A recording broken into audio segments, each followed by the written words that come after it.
Welcome to Supply Chain Now, the voice of global supply chain. Supply Chain Now focuses on the best in the business for our worldwide audience, the people, the technologies, the best practices, and today's critical issues, the challenges and opportunities.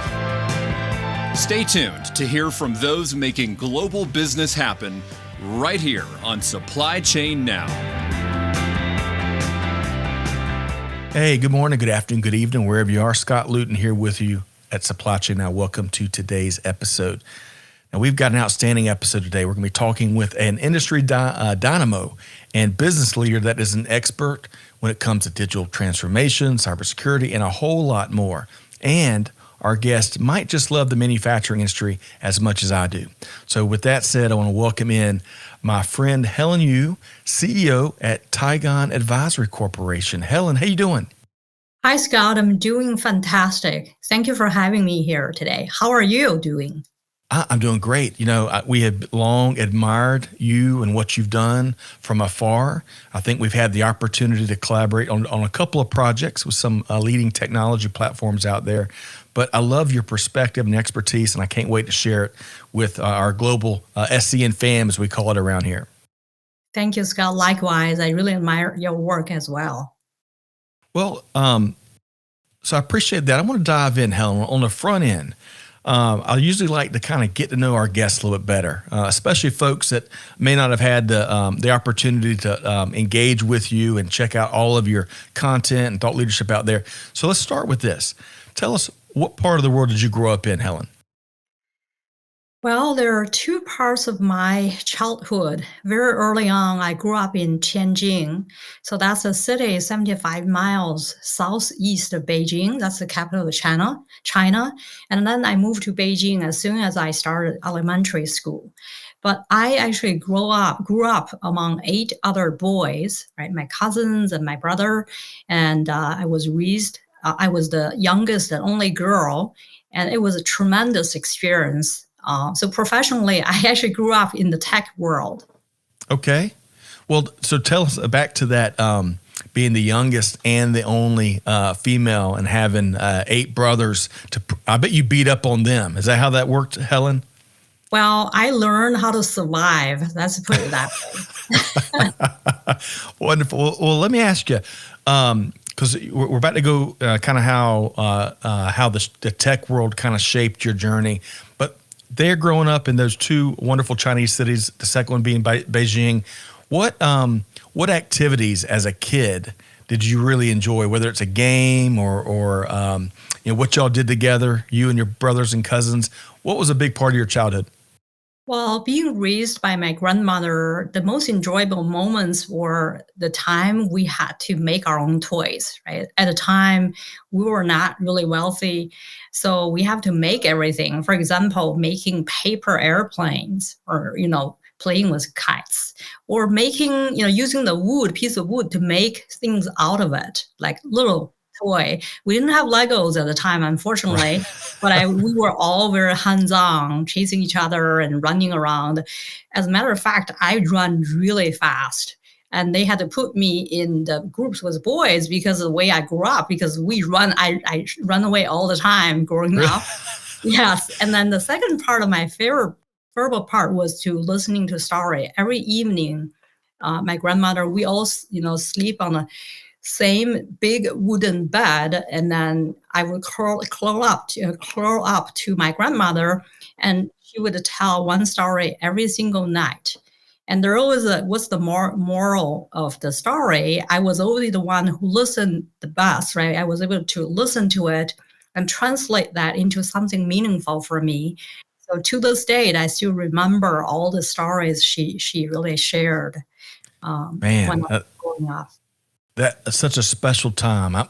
Much like you, I revered all of my grandparents and really cherished those times we spent together. Now, it sounds like, Helen, not only were you fast in general, you were a fast learner and able to take those stories and apply them later in your journey. I appreciate you sharing that. Let's switch gears and let's talk more about your professional journey. I think you were about to share there that that the tech world really shaped a lot of who you are and what you've done in your career. Tell us about a couple of positions that really shaped your leadership and your worldview, Helen. Sure. Well, instead of talking about my position, let me talk about the two pivots I made in my career. The first pivot was from a bean counter to a bean grower. I actually started my career as an accountant and financial analyst, and I learned to code as a Hyperion consultant and went on to design and implement hundreds of financial planning applications working alongside the CFOs and CIOs. So my financial background, self-taught technical skills, and consulting experience enabled me to pivot to a bean grower later on. Really quick, Helen, if I can ask, that requires, and I love how you put it there, from a bean counter to a bean grower. That pivot required a ton of courage and probably willingness to take that leap. Yes. Where did you find that inner strength? So the inner strength really comes from how I was raised by my grandmother, right? You have to be able to step out your comfort zone, constantly knowing that you're not the best at everything you do, and be willing to be a beginner for everything, right? So the curiosity is out there really for me. In order for you to become the best, you have to take yourself out of being the best and being the newest. Being the learner, right? That's really how I was able to pivot, and then understanding that it's a journey. Being really being the best may not be the goal, but it's a journey for you to learn and grow. And to me, it's like learning and growing. All the interchangeable. In my entire career. And the second pivot I made was from a business executive to an entrepreneur. Right? Think about I run the Oracle BI consulting practice post-acquisition. And then at the time, Keith Block was the EVP of sales. So under his tutelage, I learned the nuances of enterprise solution sales at Oracle. So I then learned marketing and SaaS at Adobe and successfully really led the startup to scale up challenge at Marketo. So my journey led me to recognize the critical gap patterns in growth-driven technology startups that prompt me to become an entrepreneur. So these two really pivot enable me to become a servant leader and curious, courageous multiplier. You're talking my language on so many levels. How much time you got, Helen? I'd love to dive. We're going to take the next 3 hours. What incredible, powerful pivots. And, one of the things that really stood out to me as you were sharing both of those was just how much of a constant learner that you are. It's like you soak up new knowledge by the hour. Is that accurate? I'm a learner. I say life learner, or I always gravitate to the new things. And then really, anything I read constantly, I talk to people all the time, and just that's kind of what I do as a natural, or I naturally on a daily basis. Well, Helen, you're going to inspire, as you already do, but you're going to inspire a lot of our listeners with what you've already shared. And I bet you agree there's no finish line when it comes to learning new things, professional development, new challenges, especially as I know you can relate as an entrepreneur. So I want to pivot this interview. Let's talk about, there's 3 topics I'd love for you to kind of weigh in with your expertise. And the first of them, you and I both are big fans of the manufacturing industry. So starting there, as we approach the new year, hard to believe 2023 is just 2 weeks around the corner. What are some of your manufacturing industry observations as we move into the new year? That's a great question, Scott. There are 2, let me share 2 observations. Number one is, with inflation, supply chain disruptions, and geopolitical conflicts, we're going through a renaissance of manufacturing in the US. AI in smart manufacturing and IoT going to be the front and center of the competitive and sustainable advantage in this new era. I expect to see waves of breakthrough innovations throughout the supply chain and manufacturing processes. Number 2, the labor shortage remains a top challenge. I wrote about that recently. There will be 2.1 million unfilled jobs in manufacture by 2030. And automation and autonomous machinery will be inevitable. So, to me, there will be massive opportunities for innovation and transformation for manufacturing. Agreed. And I enjoyed, so listeners, if you have not connected or follow Helen Yu, we're going to make sure her social media profile is really easy, one click away in the episode notes. But I loved your perspective on manufacturing talent shifts, both the challenges and how companies are reinventing how they address it in many ways. And you mentioned AI on the front part of your answer. I really enjoyed you. If I get this right, and Helen, please correct me, you kind of laid out a timeline, kind of in some ways showing critical milestones of how AI has advanced over the years. I love that. I'm a big business history nerd as well. But you've shown it continues to evolve and make big leaps ahead. Speak to kind of how you've seen it evolve via that perspective you shared.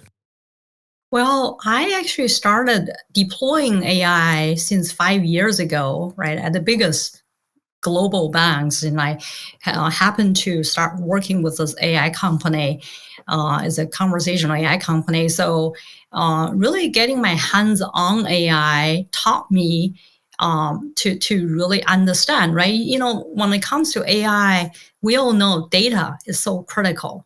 But Right. then you cannot ignore the factors, important factor would be, trust, right? It's the psychological impact on human is really going to play a major role, continue to play a major role. You think about how we've evolved, right? From just computer programming to now human-like response from the chat GPT when it comes to AI. It's fascinating to see how much we have evolved in the past, even 10 years. Massive improvement or massive evolution. So to me, especially when it comes to manufacturing, we talk about, it's really, we're going to have a lot more breakthroughs in the next even 5 years, even 2 to 3 years. I'm with you. I'd maybe next 2 to 3 months, it feels like at times. Hey, speaking of AI, and we're going to switch over to customer experience in a minute and get some of your thoughts there. There's a great movie. And I've to our listeners, you probably heard me talk about this before. It's called Her, Her, and you know what I'm talking about. It came out like in 2013. And have you seen this movie as well, Helen? Seen that twice. Really enjoyed it. Me too. It really is so fascinating, especially. I'm not going to ruin the ending for everybody here, but where that ends, especially in the last 30 minutes or so of the movie. Man, it'll leave you, if you watch it in the theater, watch it at home or whatever, it's going to leave your mind racing with all kinds of questions in terms of the art of the possibles. That's what it did for me. Helen, you? Yeah, believe it or not, we all live in the world where we have, either Siri or, Alexa or Google Home or Apple Home, right? We all live in the world without noticing that we're dealing with that her or him at home constantly. And I think we're going to see more of those happening in the coming years. I agree.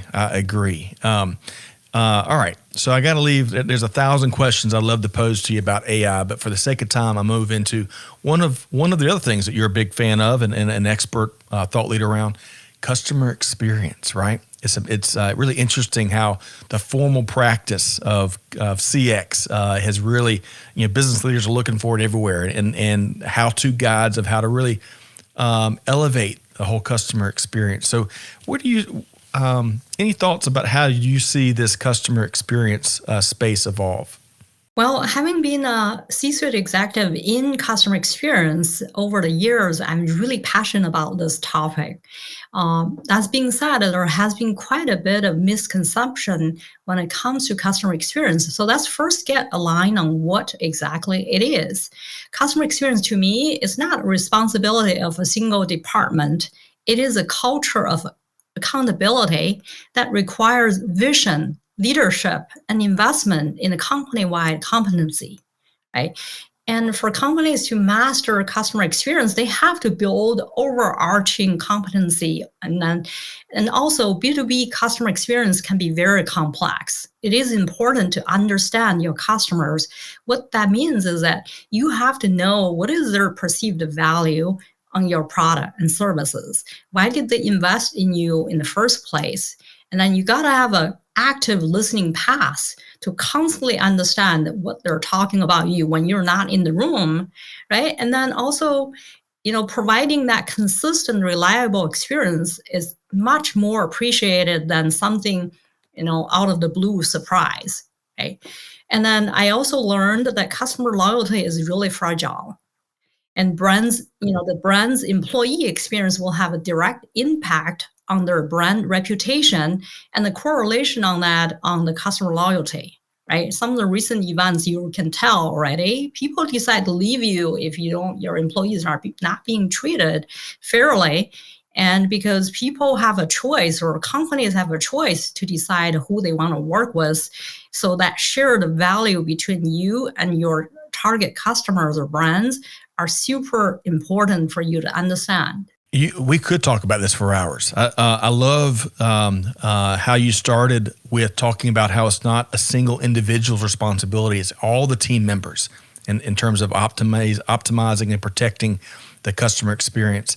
And then also, I love how one of the things you shared there is customers, they care about all sorts of types of their experience, including, as you mentioned, how these big brands, big and small brands, take care of their own team members. That's a great call out. I got one quick follow-up question, and then we're going to move to talking a little more leadership. Do you see in this omni-channel digital commerce world that era we're moving in, we're already in and evolving in, do you see that as more challenging to protect that customer experience, or do you see it kind of on the other side of the spectrum where it opens up new doors of wowing the customer? What's your take there? Well, I always see that as an opportunity, right? I think this is the time, especially when, with the current economy, this is a time for the companies to really do something different and revisit, reset, right, what they're doing, and then reflect, and then really emerge as a leader in driving better customer experience. Tons of opportunities out there with the technology advancement, with the talents being available, right? Some of the talent being more available due to the tech layoffs. This is a moment to seize the opportunity and then become a better leader in the marketplace. Yeah, well said. I love that. The glass certainly half full. I love that. Okay. So let's talk leadership. That's that overarching topic. It's related to everything. At least that's how I look at it. So you may be like me, Helen. I'm a regular student of leadership practices as an entrepreneur, as a business leader, and just as a leadership nerd, I'll call it.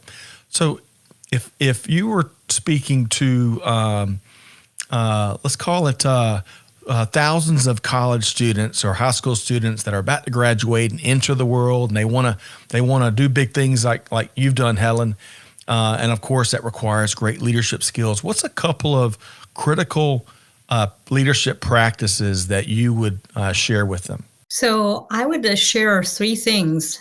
The first one is being present. It's really important for any of us to be present, whatever we're doing, either making a presentation or really interact with a friend or a colleague. So the ability to focus on something, right, when they're in the moment, focus on that intensely, and the ability to collect the information you needed and then make decision in that real time. So that to me is number one. No matter what you're doing, what major you select, in what field you're in, this is really a very important skill for any leader or anybody.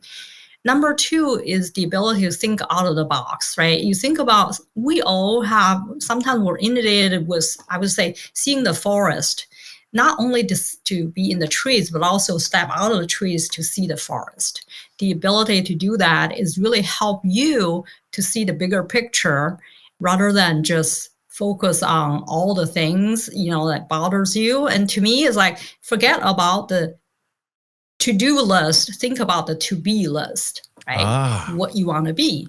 Love that. As a human. And then the third way is to go explore life, disconnect, right, once in a while, and get lost in nature, in life, in whatever hobby you decide to do, or in a book. So to me, as a human being, no one wants to interact with someone. All you talk about is one thing, right?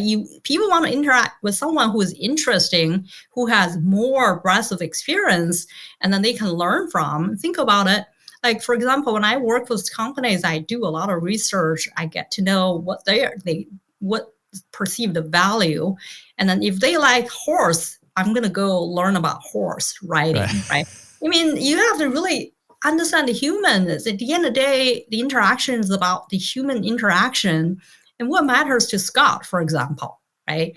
And then, so that's very important to know. And no matter what you do, what field you're in, you have to really learn to understand what matters, the value, perceived value is from the person you're interacting with, and always add that value. And in order to do that, you have to disconnect and explore, learn more beyond what you're doing, what your degrees taught you. Man, we could talk leadership as well. We're going to book more time together, Helen. I love where you started about being present, because it's ever more challenging in this, with everything, text, social, emails, whatever at our fingertips. It's easy to be distracted. And I think the best people I've ever worked for and worked with have that ability, to your point, of being present in the moment and making you feel important, and what you're sharing with them be important in their priority. The other thing you maybe think of is not making assumptions, right? With your second point there, kind of thinking outside the box. We all assume, as humans, we all assume so much. And I think one of the dangerous assumptions we can make in business is how we think things work. And sometimes you got to call time out and, value stream map out things, or just have conversations with different functional areas of the business to really blow away those assumptions, so that you can really make things easier and more successful for all members of the team, right? Absolutely. Yeah. Okay. So, Helen, I appreciate your expertise and perspective on manufacturing, customer experience, and leadership. And we're going to have a sequel to today's conversation. I want to, you got so much going on. I want to level set with where you serve as CEO at Tigon Advisory Corp. So tell us, what does that business do? Yeah, I actually started Tigon Advisory as a growth accelerator 5 years ago. And then during pandemic, I pivoted to guiding organizations through digital transformation, strategic planning, cybersecurity, risk management, go-to-market optimization, and influencer marketing. I'm also a host of the CXO Spice podcast, and that's a platform for industry thought leaders to share their perspective on innovation and how to make it real. So, Anne, I love your first off, I like all of your various content. It really it stops and makes you think. That's one of your attributes I love the most. What is the name of the LinkedIn newsletter do you put out? LinkedIn articles you put out regularly?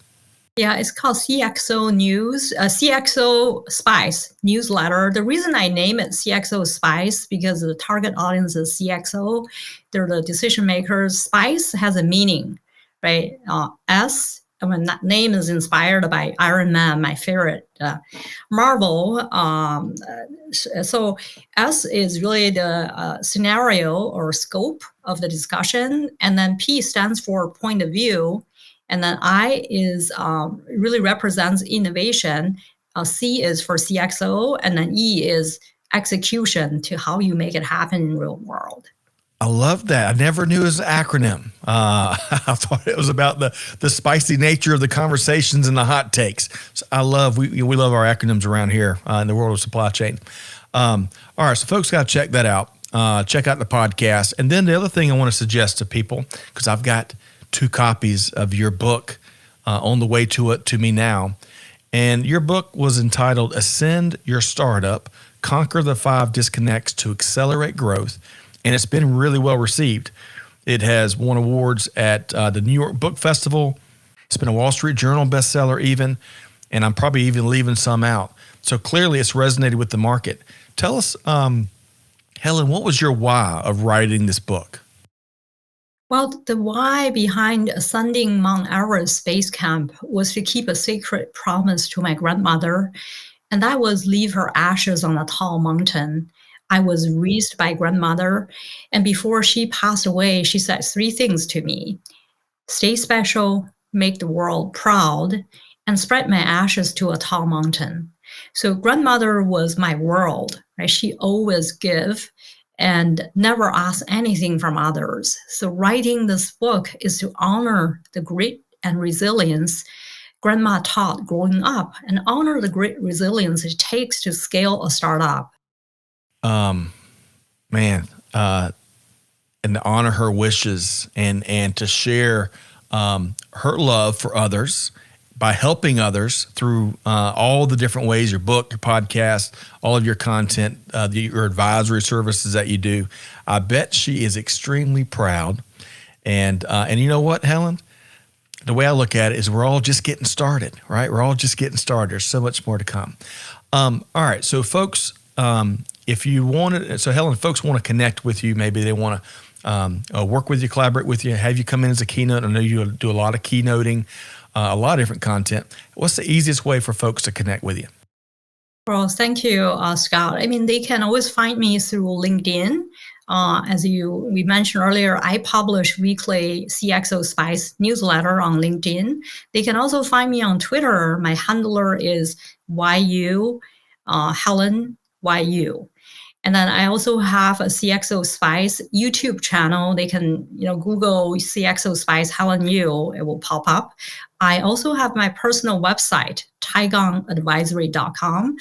By the way, I launched my book through NFT version as well. So if they want a copy of my book with autograph, they can DM me. They can purchase the book from me directly or through Amazon, or they can go to the website to even grab a copy of NFT. So there are a lot of options out there. It's everywhere. It's taking over the book scene, and I can't wait to read it. And then again, folks, that was Ascend Your Startup, Conquer the 5 Disconnects to Accelerate Growth. Helen, as I suspected, 30 minutes or so, whatever the recording time is here, doesn't do you justice and doesn't do your journey justice. But I'm so glad that you're able to carve out some time and spend with us and share your expertise and thought leadership and perspective, including those 2 big pivots with our global audience. Thank you so much, Helen Yu, CEO at Tigon Advisory Corporation. Thank you for having me, Scott. All right, folks. Man, I don't know about you, but I'm ready to run through the wall back behind me. I love Helen's journey. I love how she shared it and really centered a lot of what she does around those critical lessons learned, spending time with her family, all the brothers and cousins, but especially her grandmother. That really resonates with me. Folks, hopefully you enjoyed this episode. Be sure to find Supply Chain Now wherever you get your podcast from. Subscribe so you don't miss anything like this with this episode with Helen Yu. You can find us on YouTube. Hey, as Helen mentioned, that's the easy place to engage in content. Add your comments, you name it. On behalf of our entire team here at Supply Chain Now, hey, Scott Luton challenging you to do good, to give forward, and to be the change. Be like Helen Yu. And with that said, we'll see you next time right back here at Supply Chain Now. Thanks, everybody. Thanks for being a part of our Supply Chain Now community.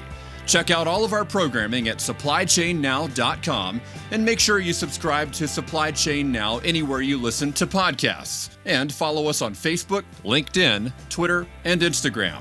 See you next time on Supply Chain Now.